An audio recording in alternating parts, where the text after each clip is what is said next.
கவனமாக அழைத்துச் செல்லவும். திருடர்கள் உங்கள் அருகிலேயே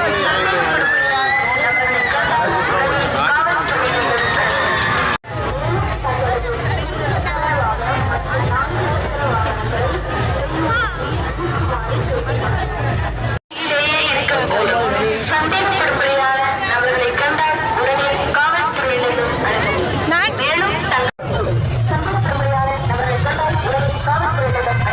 மேலும் தங்களது இருசக்கர வாகனம் மற்றும் 4 சக்கர வாகனங்களை இடையூறின்றி நிறுத்துமாறு கேட்டுக்கொள்கிறோம். விழாவிற்கான மக்கள் காவல்துறை முக்கிய அறிவிப்பு. கூட்ட நெரிசல் அதிகமாக